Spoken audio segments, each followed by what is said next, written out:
So, well, the good news is, parang today, parang we'll end na your thoughts because we already got the final decision Oh. from all the deciding factors of this of your chances of becoming a housemate.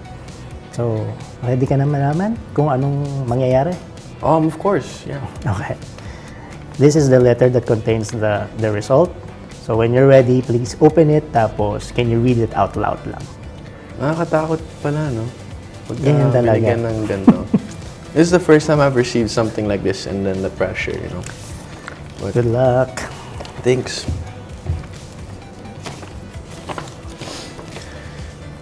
Inigo, nais kong magpasalamat sa inyo bago audition para maging housemate ko at maging bahagi ng Pinoy Big Brother Celebrity Edition Collab 2.0. Kung saan muling magsasanib puwersa ang mga kapuso at kapamilya stars. Sa puntong ito,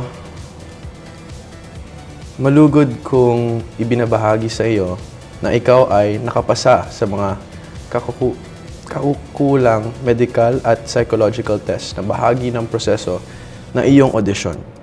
Dahil dito, nais kong ipaalam sa iyo na ikaw ay isang official housemate sa aking bahay. Wow.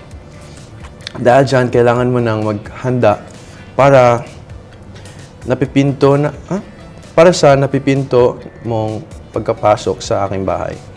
Sabik na akong mas makikilala ka at ang iyong kwento at masaya akong maghihintay sa ating pagtagpo sa takdang panahon hanggang sa ating pag-uusap.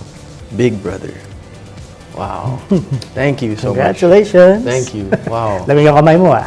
Ha? Malamig yung kamay mo. Kinakabahan ka ba? Kinakabahan ako ng konti eh. Tsaka, when you gave the letter, may pagka parang, it feels like college na you're gonna open if you got in or something. Admission. It feels the same. Yeah. So, I'm happy. I'm really, it's surreal. Hello, yung feeling na nararamdaman ko po ngayon is surreal po yung moment. Tsaka hindi ko pa rin po natatanggap na pasok na ako sa bahay. Kahit sabi ni Kuya na pasok na ako, hindi ko pa rin po siya natatanggap. Siguro pag uwi ko, pagka nasa bed na ako, matatanggap ko na siya pag nag-iisip na ako. But I'm just excited to meet my other housemates and see you guys there.